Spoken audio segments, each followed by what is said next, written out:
In this video, you will learn about variation and applications using variation. So we're going to discuss several kinds of variation: direct variation,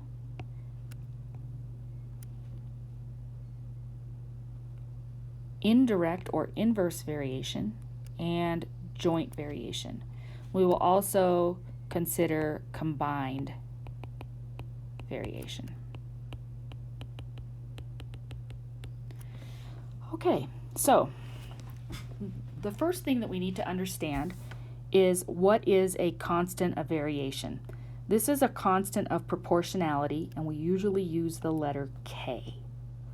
So for example, when I say y varies directly as x, or I might say y is directly proportional to x, that word means direct means multiplication. So we would say either y equals kx or f of x equals kx. So direct variation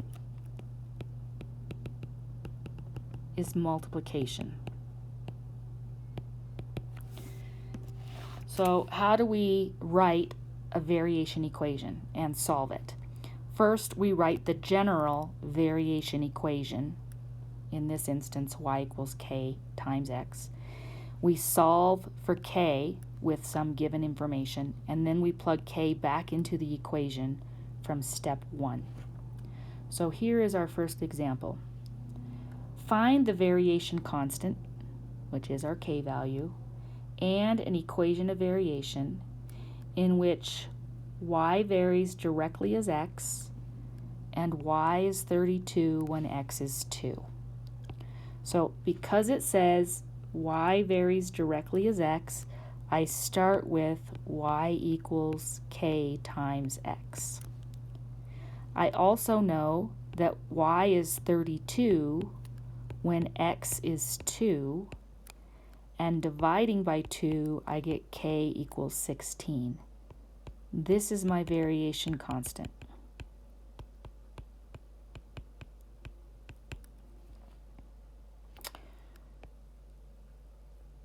Once I have my variation constant, I go back to my original, and my equation will be y equals 16 times x. So this is my variation equation. Indirect variation is y varies inversely as x, or y is inversely proportional to x. When we say that, we're talking about division. So for indirect variation, which is inverse variation, we have y equals kx or f of x equals kx. So inverse or indirect variation is going to be division.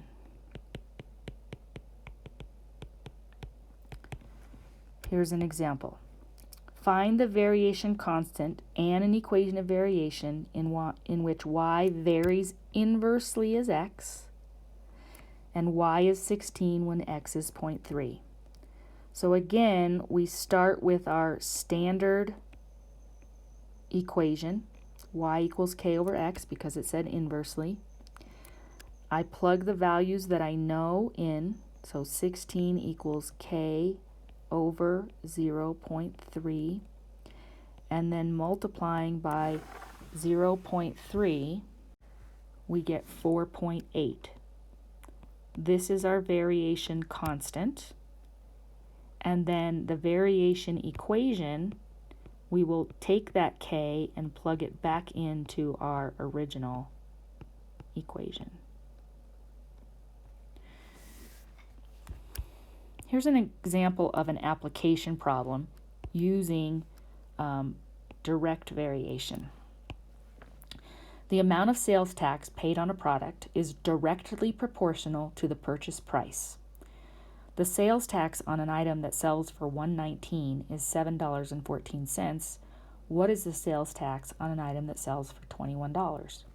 So I like to use variables that make sense. So we're going to say T is going to be the tax paid, and we're going to use P to be the purchase price. It helps me when I do that to keep things straight. And I do need to somewhere identify what those variables are. Now it says directly proportional. So it says the tax, T, is directly proportional, that's K, times the purchase price, P. Then I can use my given information. The sales tax on an item that sells for $119 is $7.14. So I'll put $7.14 in for the tax and $119 for our purchase price, and I will divide, and we get K is 0.06.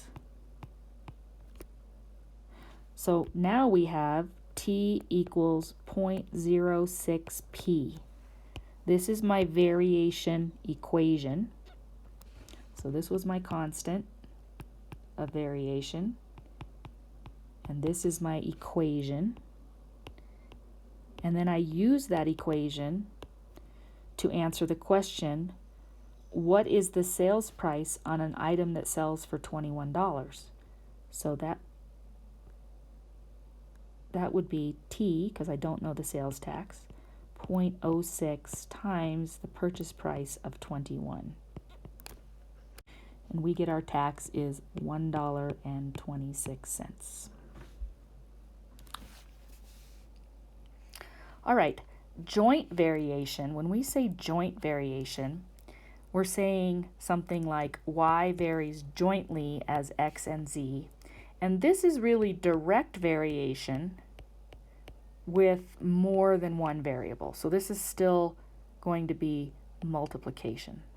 So when we're varying jointly, then we're just going to multiply by both of those variables. So y equals k times x times z. So for example, let's find the equation of variation. If y varies jointly as x and z, so that's going to be y equals kxz. That's our standard equation for joint variation.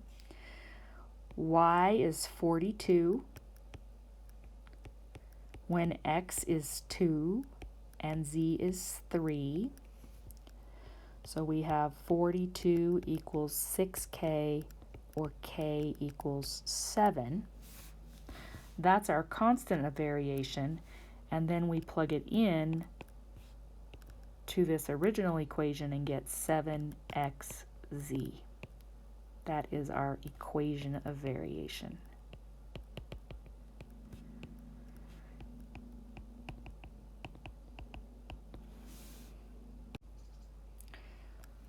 So here is a joint variation application.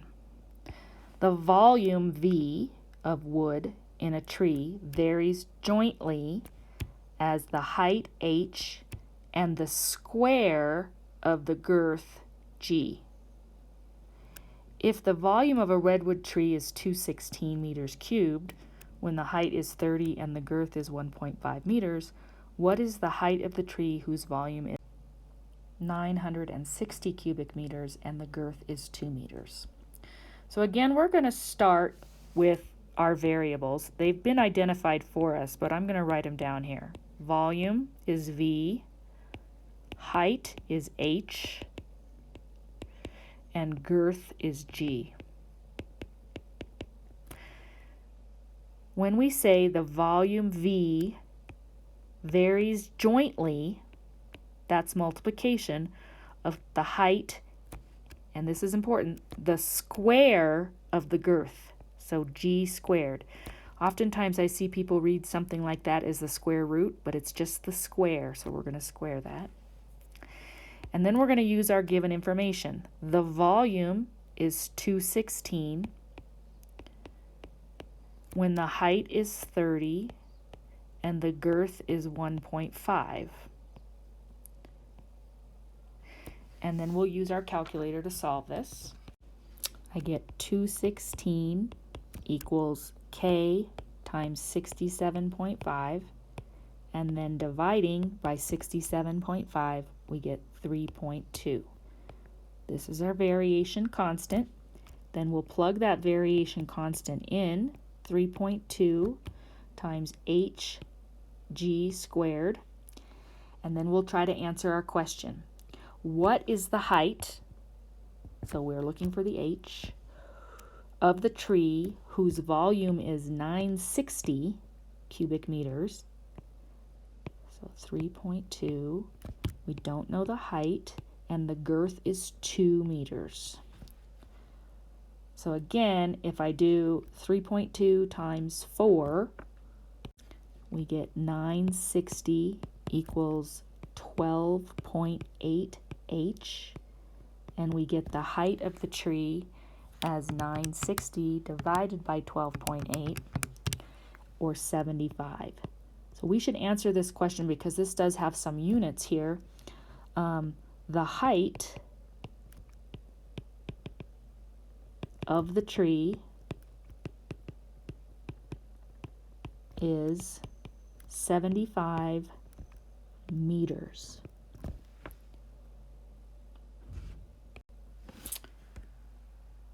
The last examples here are combined variation. So something like y varies directly as the nth power of x. Something like this, y equals k times x to the n, or inversely as the nth power of x would be, inversely would be division, so k divided by x to the n. So let's take a look here at this last example. Find the equation of variation. Y varies jointly as x and z. So we know jointly is multiplication. And inversely as the square of w. So we'll divide that by the square of w because inversely is division. Then we'll plug in what we know. Y is 105. X is 3. Z is 20. And w is 2. So simplifying this just a little bit, this is 4, and 4 goes into 25. So we have 105 equals 15k. And 105 divided by 15 gives us 7. This is our variation constant. And then our equation is 7xz over w squared. That's the equation. That concludes this video on variation and applications.